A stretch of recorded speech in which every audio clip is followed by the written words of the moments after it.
Good evening, everyone. Welcome back to another Make It With Me Monday. It's gloomy and rainy where I am, so I hope that at least some of you have had some better weather around today. Because it was, like I said, gloomy and yucky around my area of Wisconsin today. And made for a very dreary feel outside. So actually, it kind of comes in nicely for promoting some of the products I have tonight, because I used some some lighter and springier colors in the first little bit of what I've got going on here.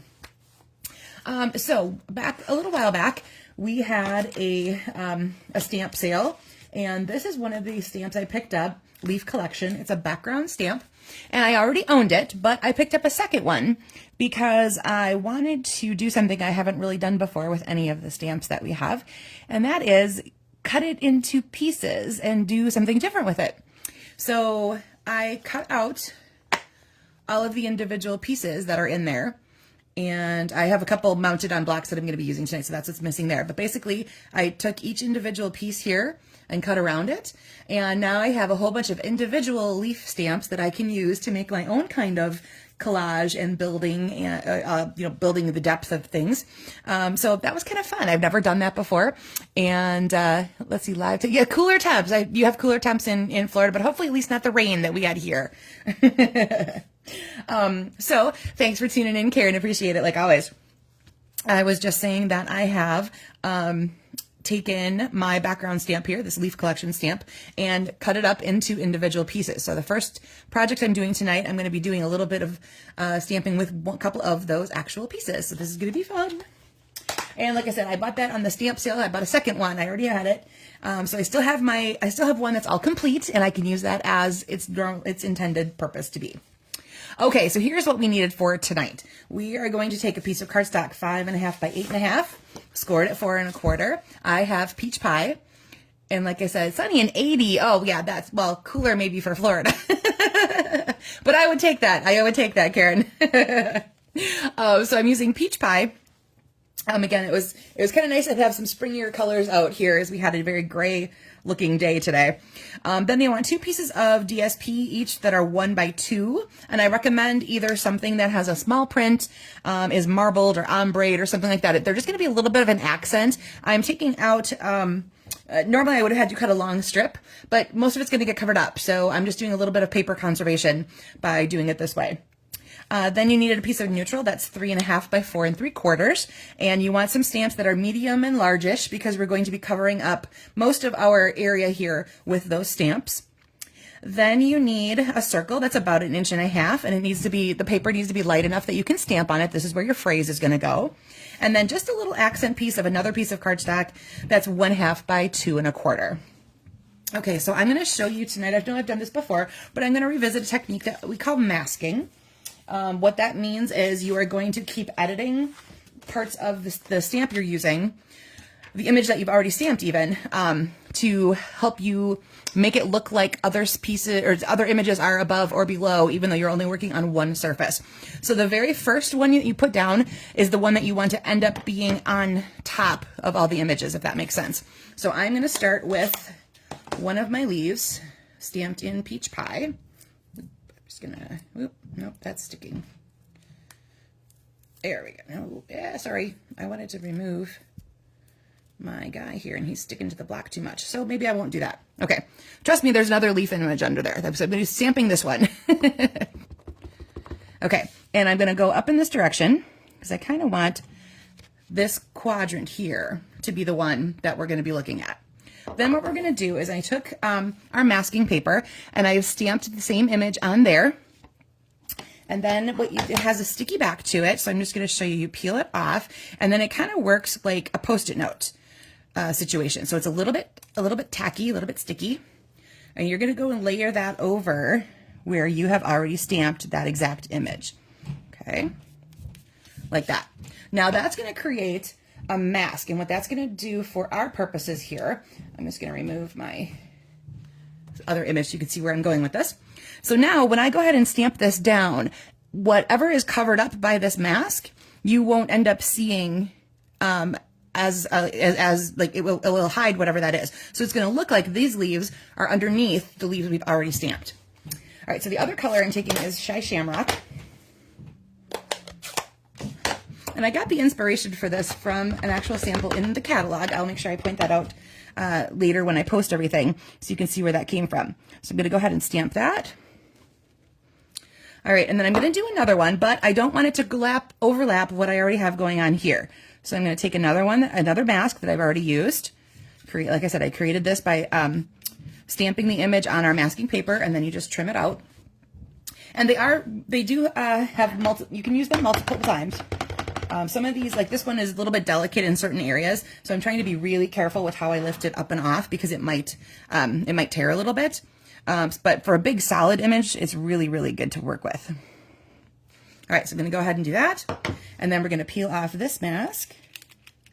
And as you can see, it already looks like it's over this one. I'm just going to set that over there, and then we're going to peel off the other mask. And now it should look like our peach pie one was the one that we stamped first because it ends up being on the top. So that's a fun little technique to use. You can do this with anything that has just a little bit of stickum to it. So I said it kind of acts like a Post-it note, but what's nice about this is that you can do, the masking paper comes in larger strips, so you can have a larger stamp that turns out to be maskable like this instead of just a little bit of it. But I love using this masking paper. It's really fun to do the mask technique, and it's not actually one I do very often, but I liked it, so. And I am just realizing I forgot to bring over the stamp set that has my phrase in it. So, of course, there's always something, right? They say this every time. There's something I forget somewhere. So let me go find that. All right, here we go. I'm grabbing my Simply Said, which is one of my go-to ones at this point. It's got a bunch of different types of verses, very clean fonts, a little bit of scripty. This way, but very clean, very easy to use, and you can phrase build a little bit with this. You can break up like happy and birthday into a stackable image if you want to, things like that. So it's nice to work with. I'm going to set this one aside, and I'm going to go ahead and grab my piece of paper here, and we are going to, let's see, we're going to have it say hello, I think. Get the hello out of there, and place that on my block. And I'm going to go ahead and stamp that in my Shy Shamrock. And I used Basic Beige is my color for my circle here. All right, so we have a hello right in the middle of that. All right, now we are ready to start building. So you've got your circle with your phrase in it. You've got your little piece of cardstock, your couple pieces of Designer Series paper, and your neutral piece that you have stamped in a variety of ways, however you would like to have it. All right, so again, my card base here is Peach Pie, and there's my bone folder. So I'm going to go ahead and give that a nice crease and set that aside for a second. Now what I'm going to do is I'm going to put a little bit of adhesive at the top edge and the bottom edge of my image here. And this is where our DSP is going to come in. Like I said, normally I might have you cut a really long piece. It's just going to be in the background. But with DSP, I like to paper save as often as I can. So all we're going to do is line this up, and you can have as much or as little showing as you want. And if it ends up going over the edges of your card, you'll just trim off what you don't need. Okay? So I'm leaving a little bit of an edge on this side. And I'm just going to go ahead and take that down. And then we're going to do the same thing over here. So we're going to leave a little bit of an edge, and I'm just eyeballing. Actually, I'm going to use the stripe that's in my background paper here. So if you have grid paper or something like that, this will be very handy for that sort of thing. So now it looks like you have a whole piece of paper behind this, but you don't. You've only used a few inches worth. So it's a little bit of a paper saving technique. When we're using our, like I said, we're using our pretty DSP, sometimes we don't want it to go to waste. Okay, this is going to get, you're going to visually center the neutral piece on the front of the cardstock. And like I said, if your DSP is going to be hanging over, you would just end up trimming off whatever you don't need there, okay? So that is the base part here. Then we are going to go ahead and add our little strip of cardstock, kind of coming off of the edge here. I'm going to have it cut off my image down here, like so, and then the circle is going to take care of the rest of where all that came together. Slide that around. All right, so this again was Shy Shamrock, and this one here is Basic Beige. You could pop this up if you wanted to, put it on a dimensional, give it a little bit of room, a little bit of height in that little spot right there. But I'll just do this one where everything is taped down. like so. And of course, you are welcome to do your little fancy flag cut on that if you want to. You could have this going the other direction. Wherever your image is laid out nicely is where you're going to want to fit that phrase and then just that little accent piece in the background. All right, so let me go ahead and show you some other options. I pulled a few older stamp sets out of my stash that I haven't worked with in a while. So, so this again was the Leaf Collection. And then I did one with Ice Cream Swirl. So that ice cream image takes up a huge portion, you can see, of my card. So this one is super simple and basic. I have Crumb Cake background, Crumb Cake Designer Series paper, soft seafoam, and early espresso. And then I stamped and colored my ice cream cone with my crumb blend. And when I did this piece up here, I did actually stamp my black one off once so that it was a little bit lighter before I colored it in with the seafoam blends. I wanted the swirls not to be quite so stark and heavy doing that background piece. All right, then I grabbed Round We Go, and I did a little bit different layout. I flipped it horizontally. So I have two stamped images there, and then I die cut some more out of here, and then I used that circle part as part of the cluster of circles. So they all kind of play off each other, and I used two different dies from Spotlight on Nature. So the black one in the background is also from that same set, but as you can see, it's just a tiny bit lighter, or a tiny bit larger.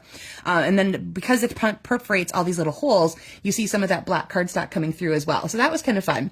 And I added a layer to my panel right here, just to give that a little more oomph. And this is the Bright and Beautiful Designer Series paper. And so this is Azure Afternoon and Bashful Blue. All right, then I grabbed it's an online exclusive, Frosty Foliage Frost. I'm gonna have to look it up. I left my notes upstairs, so I will double check the name of this one. But this one is one that's in the online exclusives, and it comes with a set of matching dies and masks. So what I did first here, so you can see multiple different layers kind of going on in this image. So at the very first one, I stamped the tree. Then I lay over the masking, and you do sponge daubering through all the little holes. Right, Karen? I thought that the blue was very true. That Azure one is kind of really growing on me for fun and festive type cards.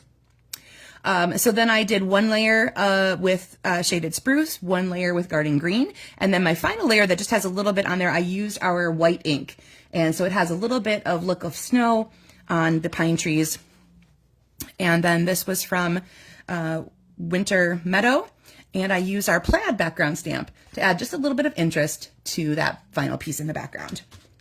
All right, then I went to the Wintry Birds that are in the mini catalog. I thought these guys were really fun, and I did a combination of things. I have a stamped image here, and then I did this one where I die cut it out of the DSP. So he was already colored and everything, and I just took the colors off of that for what I made here. So it's granite, gray granite and real red. I've used the birch embossing folder to add a layer of interest, and I also used some of that birch DSP that's part of that collection. And then the phrase comes from there as well. And I added a little bit of linen thread just to give that a little bit of interest. All right, so let's go back to this first one here, and I will show you how I stepped it up. Instead of doing the masked images down there, instead I did the two leafy ones, and then I actually did fussy cut this guy out a little bit. So he's in two different portions, and then it's backed in a layer of shy shamrock, and I added some gems and a little bow to that one as well out of the peach pie ribbon. All right, so that is the basic layout for today. So hopefully you picked up a couple tips on how to do a little bit of paper saving with your DSP cutting. You know, if you know it's only going to be a layer in the background, maybe you want to switch up how you're cutting it to give the image of it without actually having all of it go back there. And then on the whole idea of the masking. So that's kind of the masking that's working with those vinyl masks that you would place that down with ink. And then, of course, the masking that I showed you using our masking paper to create depth and interest in layering in just a flat image. All right, everybody, that is it for me tonight. Thank you so much for tuning in, and I will see you guys again next Monday. Have a great one.